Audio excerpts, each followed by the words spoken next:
नमस्कार, मी हेमंत कासार सातारा। आजचा व्हिडिओ करण्याचा उद्देश, नुकतीच सातारा नगरपालिकेची निवडणूक 2 डिसेंबरला झाली। अपेक्षेप्रमाणे 3 डिसेंबरला निकाल होता, रिझल्ट होता, पण काही तांत्रिक कारणामुळे आणि कोर्टाच्या निकालामुळे हा निकाल साधारण 21 डिसेंबरला लागणार आहे। सगळ्यांची उत्कंठा निकालाकडे आहे, परंतु निवडणूक सातारची झाली। सातारच्या निवडणुकीमध्ये खरं तर हा लोकांना माहिती पाहिजे की स्थानिक स्वराज्य संस्था म्हणजे विशेषतः नगरपालिका काय आहे आणि नगरपालिकेचा आपल्या दैनंदिन जीवनावर काय परिणाम होणार आहे, आपल्या उद्योग व्यवसाय व्यापारावर काय परिणाम होणार आहे आणि इतर बऱ्याच गोष्टी आहेत की त्याचा नगरपालिकेच्या स्थानिक स्वराज्य संस्थेची फार जवळीक आपलं नातं असतं। पण बऱ्याच मंडळींना सातारा नगरपालिकेचा इतिहास माहिती नाहीये आणि तो इतिहास माहिती होण्यासाठी मी आज छोटासा व्हिडिओ करायचं ठरवलंय। खरं हा व्हिडिओ निवडणुकीच्या वेळेस किंवा निवडणुकीच्या आधी होणं गरजेचं होतं, परंतु तेवढं मटेरियल किंवा तेवढी माहिती माझ्याकडे उपलब्ध नव्हती। पण आमचे मित्र अशोक कुंदप यांची फार जिद्द आणि चिकाटी, त्यामुळे त्यांनी ही माहिती गोळा केली आणि त्या माहितीच्या आधारावर थोडीशी मी सुद्धा ठरवलं की आपल्याला जनतेला थोडीशी माहिती पाहिजे, म्हणून हा व्हिडिओ आपण करत आहोत। सातारा शहर नगरपालिकेची स्थापना 1853ला झाली। म्युनिसिपल ऍक्टची अंमलबजावणी म्हणजे ब्रिटिशकालीन जो म्युनिसिपल ऍक्ट होता कायदा, तर त्यानुसार सातारा नगरपालिकेची स्थापना 1853ला झाली। तसं म्हटलं तर ती नगरपालिका म्हणायची नाही, शासन नियुक्त एक स्वराज्य बोर्ड होतं, म्हणजे कमिशनर, कलेक्टर, सिव्हिल सर्जन, मामलेदार, चीफ इंजिनियर या लोकांची शासन नियुक्ती अशी एक शासन नियुक्ती बॉडी होती आणि त्या लोकांनी तो कारभार करायचा। म्हणजे आपण जे आत्ता पाहतो की लोकनियुक्त सभासद निवडून येतात, तशा पद्धतीने तेव्हा काही नव्हतं।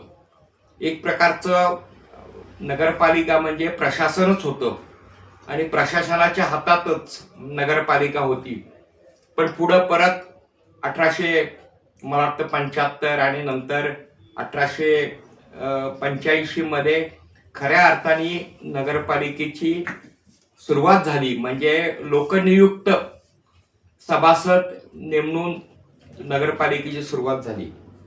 म्हणजे आपल्या सातारा नगरपालिकेचा इतिहास जवळजवळ 250 वर्षाचा आहे। आज नगरपालिकेचं स्वरूप फार बदललेलं आहे। सुरुवातीचं त्या काळातलं बजेट कुठं 50,000चं असायचं, 60,000चं असायचं। 1958ला कुठेतरी 4 आणि 5 लाखाचं बजेट होतं। सातारा नगरपालिकेचं बजेट साधारण 500-600 कोटी रुपयाच्या आसपास असतं, कमी जास्त प्रमाणात होतं। पण नगरपालिका आता आपल्या आर्थिकदृष्ट्या सुद्धा नगरपालिकेचा कारभार वाढलेला आहे। 500-600 कोटीचं बजेट म्हणजे खरं म्हटलं तरी बऱ्याच छोट्या म्हणजे फार चांगल्या नगरपालिका बघतो, छोटी राज्य बघतो, एवढ्या मोठ्या प्रमाणातलं बजेट सातारा नगरपालिकेचं होतं, हे चांगलं आहे। शहराची नुकतीच हद्दवाढ झालेली आहे। शाहूपुरी, शाहूनगर, इतर भाग शहरामध्ये आलेला आहे, त्यामुळे सातारा नगरपालिकेचा पसारा हा फार वाढलेला आहे। आणि अशातच आपल्याला थोडीशी सातारा नगरपालिकेची माहिती पाहिजे, म्हणून आपण हा परत व्हिडिओ बनवतोय। सातारची लोकसंख्या हद्दवाढीनंतर अजून नवीन सेन्सस झालं नाही, पण मतदारसंख्या साधारण 1,48,000 1,50,000 आहे। त्याच्यावरनं सातारची लोकसंख्या कदाचित 2, सव्वा 2, 2.5 लाख असू शकते। इतर जर उपनगर बघितली तर सातारची लोकसंख्या, हे जरी उपनगर बाहेर असतील, काही कोडोली इतर भागातले नगरपालिकेच्या हद्दी बाहेरचे, तर ते सातारच्या सुविधा घेतात।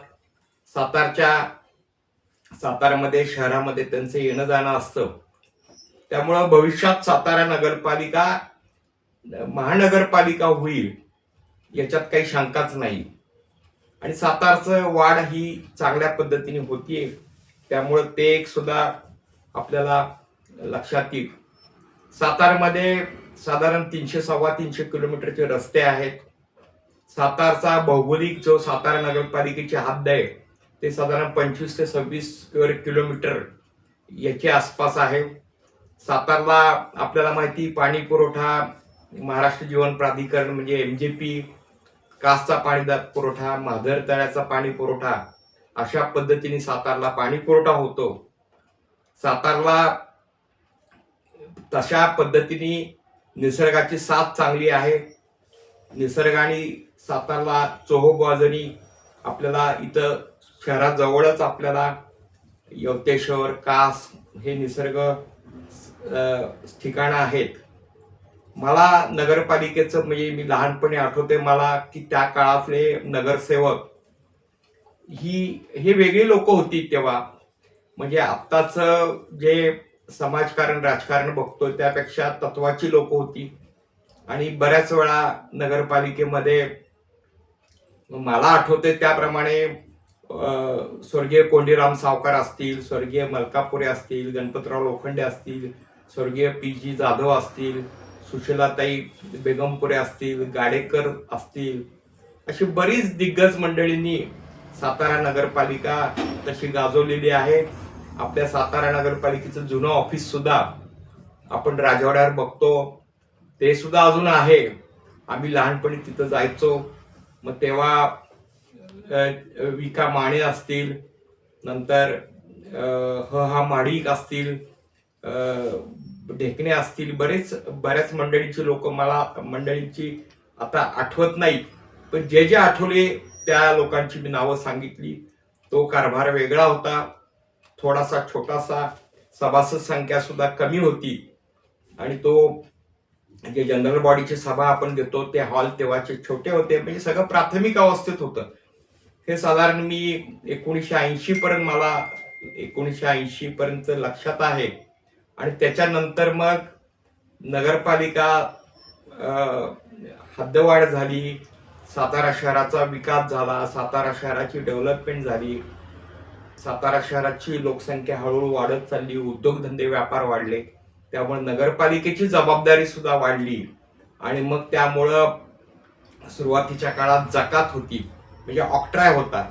बऱ्याच आत्ताच्या पिढीला कदाचित जकात, ऑक्ट्राय ह्या गोष्टी माहिती नसतील, तर त्या काळात जकात, ऑक्ट्राय हा भरा लागायचा. आणि तेव्हा तो विषय फार चर्चेचा असायचा व्यापारी लोकांच्या दृष्टिकोनातून, की जकात हा एक तर व्यापारी लोकांना ती जाचक वाटायची, मग त्याच्यातनं पळवाटा व्हायच्या, मग त्याच्यावर फार चर्चा व्हायची. म्हणजे स्थानिक स्वराज्य संस्थेला उत्पन्नाचं साधन म्हणून जकातीचा एक सोर्स होता, ऑक्ट्रायचा सोर्स होता. आणि नंतर मग शासनाने, सरकारने ठरवलं की जकात ही थोडी जाचक वाटती लोकांना, लोकांच्या तक्रारी व्हायच्या. मग जकातीला पर्याय म्हणून शासनाने मग ग्रँट्स द्यायला सुरुवात केली आणि त्याच्यानंतर जकात आपोआप गेली. हा सगळा इतिहास आहे. बऱ्याच गोष्टी शहराच्या बाबतीत सांगता येतील.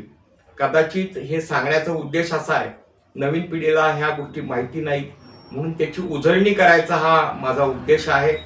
आणि आता शहराची वाढ आहे. आपल्याला माहिती आहे, नुकत्याच झालेल्या निवडणुकीमध्ये 25 प्रभाग होते. 25 प्रभागातनं 50 नगरसेवक आपल्याला निवडून द्यायचे होते. त्यापैकी मला वाटते कदाचित 2 नगरसेवक बिनविरोध आलेले आहेत. 48 लोकांचं भवितव्य आणि अध्यक्ष पदाच्या उमेदवाराचं भवितव्य आपल्याला रविवारी म्हणजे 21 तारखेला बघायला मिळणार आहे. सर्वसामान्य आपल्या लोकांची अपेक्षा अशीच आहे की 3 वर्ष प्रशासनाच्या हातात कारभार होता. आता तो लोकनियुक्त जे आपण म्हणतो, शासन म्हणतो, म्हणजे या नगरसेवक आणि नगराध्यक्ष आता मागच्या अलीकडच्या काळात भाजप सरकार आल्यापासून जनतेतून निवडायचा हा प्रथा पडलेली आहे. याच्या आधी नगरसेवक हे लोक वार्डमधून निवडून देतात आणि नगराध्यक्ष हे जनतेतून निवडून दिला जातो. भाजप सरकार आल्यापासून ह्या प्रथा सुरू झालेल्या आहेत. मला वाटतं मागच्या माधवीताई कदम या सुद्धा जनतेतून निवडून आलेल्या होत्या. याच्या पूर्वी सुद्धा मला वाटतं रावत मॅडम या सुद्धा जनतेतूनच निवडून आलेल्या होत्या आणि आता आपल्याला या 21 तारखेला सुद्धा जनतेतूनच आपल्याला नगराध्यक्ष मिळणार आहे. त्यामुळं त्याला सुद्धा काम करायला स्थिरता येईल, 5 वर्ष काम करायला वेळ मिळेल आणि त्याचा फायदा सुद्धा सातारकरांना होईल हे निश्चितच आहे. हा व्हिडिओ करण्याचा मागचा उद्देश मला जेवढं आठवलं तेवढं ह्या निमित्ताने मी सांगायचा प्रयत्न केलेला आहे. बऱ्याच आठवणी आहेत, तेव्हाचं चालणारं कामकाज, तेव्हाचे जे प्रश्न, आता शहरातले प्रश्न वाढलेले आहेत, वाहतुकीचे प्रश्न आहेत, पार्किंगचे प्रश्न आहेत, स्वच्छतेचे प्रश्न आहेत, बरेच सगळे प्रश्न आहेत. सातारचे लोकनियुक्त जे आमदार खासदार मंडळी आहेत ते सुद्धा खरं जातीने पाहत असतात. तर सातारा शहराचा विकास अलीकडे चांगल्या पद्धतीने झालेला आहे आणि भवितव्यात तो चांगला होईल. आता याची नवीन बॉडी येईल, त्यांना सुद्धा मी शुभेच्छा देतो. जे नगराध्यक्ष येतील त्यांना सुद्धा शुभेच्छा देतो आणि आशा करतो की ह्या नवीन बॉडी जी येईल आणि जो नगराध्यक्ष होईल त्यांच्याकडून सातारा शहरासाठी काहीतरी भरीव काम केलं जाईल. एवढंच बोलतो आणि थांबतो. धन्यवाद.